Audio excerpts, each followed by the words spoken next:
हाँ तो बच्चे, build up the roots academy में आपका स्वागत है बच्चे। Just a minute, let me set the camera. Yes, now it's fine. तो बच्चे एक्सरसाइज 7.3 का क्वेश्चन नंबर सेकंड करते हैं हम। एक्सरसाइज 7.3 का क्वेश्चन नंबर सेकंड में क्या है बच्चे? सबसे पहले मैं क्वेश्चन पढ़ता हूँ, थोड़ा बहुत मैंने गिवन वाला पार्ट और टू प्रूव वाला पार्ट मैंने लिखा हुआ है। हम क्वेश्चन पढ़ेंगे बेटा जी। क्वेश्चन नंबर सेकंड कहता है AD is an altitude of an isosceles triangle ABC। It means क्या है कि एक आइसोसेल ट्राइंगल ABC है। ABC ये मैं यहाँ पे इस तरीके से ड्रॉ कर रहा हूँ बेटा। ABC एक आइसोसेल ट्राइंगल है और ABC आपको पता है आइसोसेल है तो इसकी दो साइड इक्वल होंगी। AB और AC क्या है? इक्वल है। ठीक है, इसमें दे रखी है in which AB and AC are equal. ठीक है, show that AD bisect BC। Show that AD bisect BC। ये जो AD है ना बेटा जी, जो एल्टीट्यूड है, ये AD एक एल्टीट्यूड है। एल्टीट्यूड का मतलब है ये परपेंडिकुलर है BC पर, तो बेटा जी ये दोनों एंगल 90 डिग्री के होंगे। ठीक है, अब हमें शो करना है कि ये जो AD है ना ये बाइसेक्ट करता है BC को। अब बच्चे देखो, बाइसेक्ट करने का मतलब क्या है? बाइसेक्ट मतलब बाई मतलब दो, सेक्ट मतलब सेक्टर, मतलब दो हिस्सों में बांटना। इसका मतलब अगर ये बाइसेक्ट करेगा तो ये D जो है, ये BD जो है, ये इक्वल टू DC हो जाएगी। इट मीन्स अगर हमने BD इक्वल टू DC के प्रूव कर दिया तो ये प्रूव हो जाएगा कि जो AD है ये BC को बाइसेक्ट करता है दो हिस्सों में। कौन कौन से? BD और DC में। ठीक है बच्चे, चलो भाई। तो फिर अब पहली बात इसमें जो दी थी मैंने लिख लिया, AB is equal to AC। अब ये एल्टीट्यूड है AD, तो बेटा जी ये दोनों एंगल ADB और ADC ये दोनों 90 डिग्री के हो गए, ये भी मैंने लिख लिया। ठीक है, इनका रीज़न क्या है? AD is altitude, AD is altitude. ठीक है, अब टू प्रूव में हमें क्या करना है बच्चे?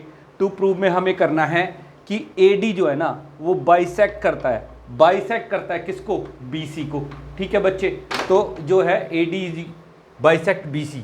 ठीक है, तो वो कब करेगा? जब BD इक्वल टू DC होगी। अगर हमने BD equal to DC prove कर दिया तो वो बाइसेक्ट हो जाएगा। सेकंड क्वेश्चन क्या कहता है? ये सेकंड पार्ट इसका क्या कहता है? AD bisect A। जो AD है ना ये एंगल A को भी, इस पूरे को भी बाइसेक्ट करता है। इसका मतलब ये वाला एंगल और ये वाला एंगल अगर हम इक्वल कर दें तो भी ये क्या हो जाएगा? बाइसेक्ट हो जाएगा। तो भी क्या हो जाएगा? ये बाइसेक्ट हो जाएगा बच्चे। ठीक है, तो मैं यहाँ पे कह सकता हूँ अगर मैं ये प्रूव कर दूँ BAD इक्वल्स टू CAD, तो ये प्रूव हो जाएगा कि AD is bisect angle A। ठीक है बच्चे, तो सेकंड पार्ट मुझे ये प्रूव करना है। तो चलो अब हम प्रूफ की ओर चलते हैं। प्रूफ में वो करेंगे जो हमें करना है। ठीक है बच्चे, उसके लिए जो भी करना पड़ेगा हम करेंगे। तो बेटा जी पहला क्या है? प्रूफ में चलते हैं हम। प्रूफ में चलते हैं हम, प्रूफ वाले पार्ट में। तो हमारा पहला काम है, हमें ये दोनों साइड्स, ये दोनों पार्ट जो हैं इसके इक्वल प्रूव करने हैं। तो बेटा जी मैंने बता रखा है, अगर ये देखो ये दो ट्राइंगल बन जाएंगे हमारे। अगर इन दो ट्राइंगल को हम कॉन्ग्रुएंट प्रूव कर देंगे तो ये दोनों हिस्से भी उसके इक्वल हो जाएंगे। ठीक है बच्चे, तो मैं सबसे पहले ट्राइंगल ले लूँगा। इन ट्राइंगल कौन कौन से लूँ? ADB एंड ट्राइंगल दूसरा कौन सा लूँ? ADB और ADC। ठीक है, दो ट्राइंगल ले लिए मैंने। अब बच्चे इन दोनों को कॉन्ग्रुएंट प्रूव करना है। कॉन्ग्रुएंट प्रूव करने के लिए मैंने आपको बता रहा है, सबसे पहले हम बता रखा है कि सबसे पहले हम गिवन की हेल्प लेंगे। तो गिवन में AB is equal to AC दे रखा है, तो मैं लिख देता हूँ AB is equal to AC। ठीक है, AB और AC मैंने इक्वल लिख दिए बच्चे। ठीक है बच्चे, अब देखो बेटा जी ये साइड तो हमने लिख दी। अब हमारे पास कॉन्ग्रुएंट प्रूव करने के कितने क्राइटेरिया हैं मैंने आपको बता रखे हैं। Side angle side, angle side angle, angle angle side, side side side और RHS। ये सारे क्राइटेरिया हमारे जो हैं इनमें से। अब देखो बेटा जी, अब इसमें हमारे पास राइट एंगल है, तो राइट एंगल है तो हम सीधा सा राइट एंगल हाइपोटेन्यूज और साइड के पास जाएंगे। ठीक है, तो हमें एक ये जो है देखो बेटा, ये जो ट्राइंगल बनता है हमारा इस तरीके का जो ट्राइंगल है ये राइट एंगल हो गया, ये जो है राइट एंगल ट्राइंगल हो गया। अगर ये 90 डिग्री है तो राइट एंगल हो गया, और ये साइड हमारी इक्वल हमने करी दी, ये वाली साइड हमने इक्वल प्रूव कर ही दिया। इसका मतलब हाइपोटेन्यूज वाला पार्ट तो मिल गया, ठीक है। तो राइट एंगल वाला पार्ट भी हमारा गिवन है, क्योंकि एल्टीट्यूड है तो राइट एंगल वाला पार्ट लिख देते हैं।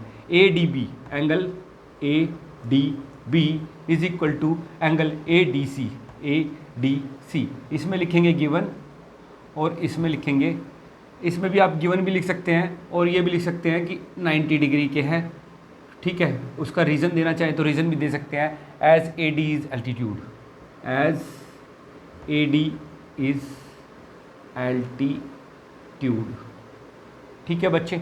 अब नेक्स्ट अब बेटा जी हमें देखो राइट एंगल, हाइपोटेन्यूज और साइड। अब राइट एंगल तो हमें मिल गया, ठीक है, हाइपोटेन्यूज भी हमें मिल गया, और अब हमें ढूंढनी है साइड में मैंने आपको बता रखा है, गिवन के बाद हम सोचेंगे कॉमन कुछ है क्या। अरे भाई ये दो ट्राइंगल है, इन दोनों में कॉमन ये जो साइड है ना ये कॉमन ही तो है, ये साइड ये कॉमन ही तो है। तो बेटा मैं लिख दूंगा A D equals to A D, ठीक है। ये क्या है, कॉमन है बच्चे। अब ये कॉमन हो गई तो बेटा जी हमारा ये triangle A D B congruent हो गया किसके, ट्राइंगल ए डी सी के, बाय कौन से रूल से भैया, कौन से रूल से, RHS रूल से, RHS रूल से, ठीक है। अब जब ये RHS रूल से कॉन्ग्रेंट हो गया तो बेटा जी अब इसके हर एक हिस्सा इक्वल होगा, तो सबसे पहले मुझे ये दोनों हिस्से इक्वल करने हैं। AD को बाइसेक्ट प्रूव करना है BC का, तो मैं सबसे पहले यही करूँगा, ये BD इक्वल्स टू DC कर दूँगा, इसमें लिखूँगा बाय CPCT का मतलब मैंने बता रखा है आपको, corresponding part of congruent triangle, ठीक है बच्चे। और जब ये दोनों इक्वल हो गई इट मीन्स क्या हो गया, AD बाइसेक्ट BC, ठीक है। अब ये एज जैसे ये इक्वल है तो ये कॉन्ग्रेंट हो गए तो ये इक्वल हो गए तो AD बाइसेक्ट करती है BC को, ये प्रूव हो गया, ठीक है बच्चे, ठीक है। अब नेक्स्ट वाले पार्ट पे, सेकंड वाले, ये हमारा फर्स्ट वाला पार्ट क्लियर हो गया। अब सेकंड वाले पार्ट पे चलते हैं। सेकंड वाले पार्ट में हमें ये एंगल को बाइसेक्ट प्रूव करना है कि एंगल बाइसेक्ट होता है AD से। तो बच्चे अब इसमें क्या है, ये दोनों एंगल प्रूव, ये भी दोनों, ये एंगल, ये वाला पार्ट जो है ये किसका पार्ट है, इस वाले ट्राइंगल का, और ये वाला पार्ट किसका है, ये इस वाले ट्राइंगल का है। तो बेटा ये भी CPCT से इक्वल हो गए। तो मैं कह दूं मैं कि angle BAD equals to angle CAD by CPCT, ठीक है। और जब ये इक्वल हो गए तो इट मीन्स क्या हुआ बच्चे कि ये जो AD है ये एंगल A को भी बाइसेक्ट करती है। It means AD bisect angle A, ये दोनों ही बात अब हमने प्रूव कर दी, तो हैंस प्रूव्ड, ठीक है बच्चे। चलो अब नेक्स्ट क्वेश्चन पे चलते हैं बच्चे।